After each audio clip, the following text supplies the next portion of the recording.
ओम श्री परमात्मने नमः। अथ त्रयोदशोऽध्यायः।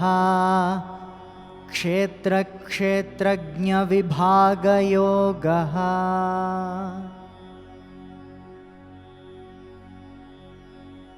अमानित्वमदम्भित्वम् अहिंसा क्षान्तिरार्जवम् आचार्योपासनं शौचं स्थैर्यमात्मविनिग्रहः।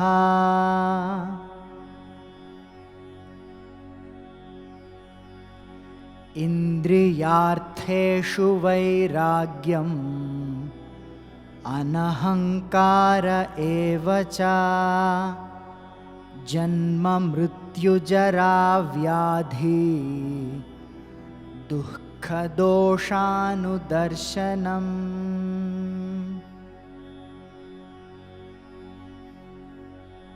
असक्तिरनभिष्वङ्गः पुत्रदारगृहादिषु नित्यं च समचित्तत्वम् इष्टानिष्टोपपत्तिषु।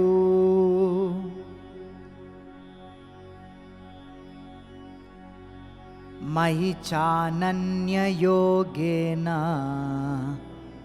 भक्तिरव्यभिचारिणी विविक्तदेशसेवित्वम् अरतिर्जनसंसदि।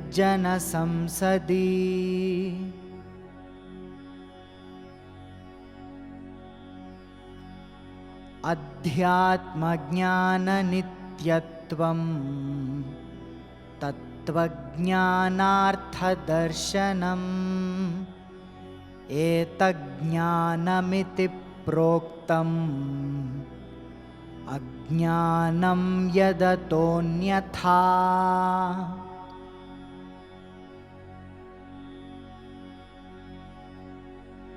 ज्ञेयं यत्तत् प्रवक्ष्यामि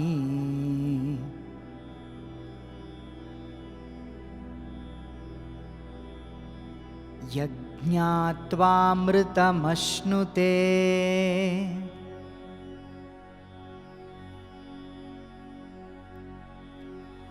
अनादिमत्परं ब्रह्म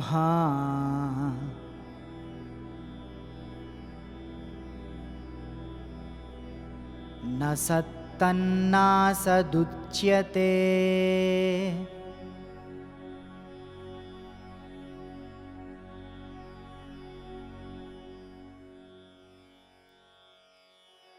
Jneyam has to be known, yat which, tat that, pravakshyami I shall now reveal, yat which, jnatva knowing, amritam immortality, ashnute one attains, anadimat beginningless, param supreme, brahma brahman, na neither, sat existent, tat that, na nor, asat non-existent, uchyate is said to be.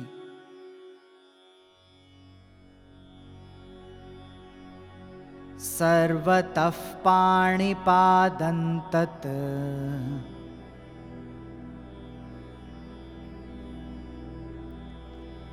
सर्वतोक्षिशिरोमुखम्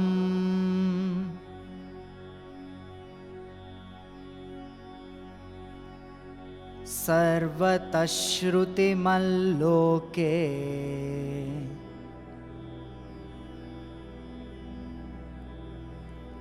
सर्वमावृत्य तिष्ठति।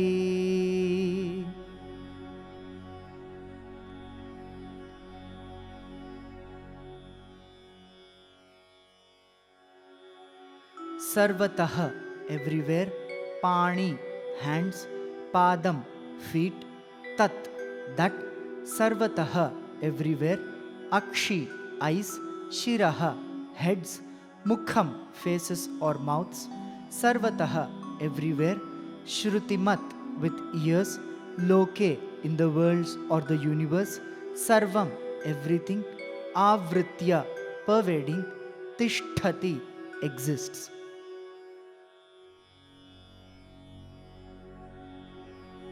सर्वेन्द्रियगुणाभासम्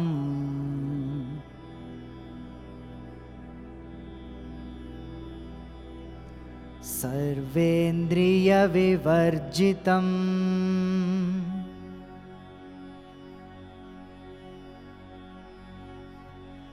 असक्तं सर्वभृच्चैव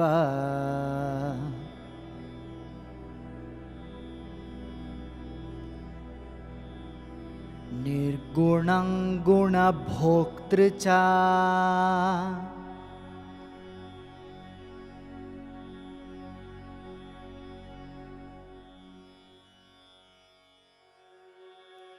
Sarva, all, Indriya, senses, Guna, qualities or functions, Abhasam, shining or the source, Sarva, all, Indriya, senses, Vivarjitam, free from, Asaktam, has no attachment, Sarva Bhrit, sustainer of all, Cha Eva, and yet, Nirgunam, free from attributes, Guna Bhoktra, experiencer of the attributes, Cha, and.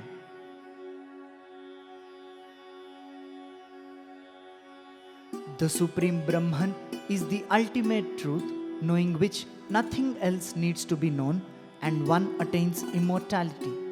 Brahman is without beginning or end and beyond the realms of existence and non-existence. The all-pervading Brahman transcends the perception of the senses and the gunas, yet it illuminates the senses and experiences the gunas.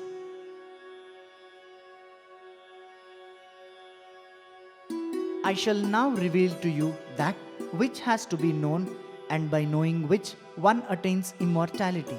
That is the beginningless Supreme Brahman, which is said to be neither existent nor non-existent. With hands and feet everywhere, with eyes, heads, mouths and ears everywhere, that exists, pervading everything in the universe, shining in the functions of all the senses, yet free from all the senses, the sustainer of all, yet have no attachment, experiencer of the attributes, yet free from the attributes.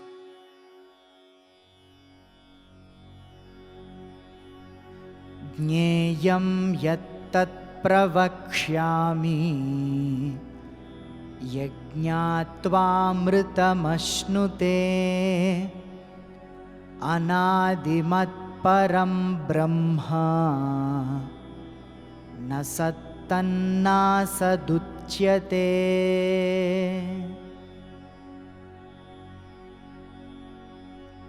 Sarvatah pāణिपादं sarvatokshishiro-mukham sarvatah shrutimaloke sarvamāvritya tishtati.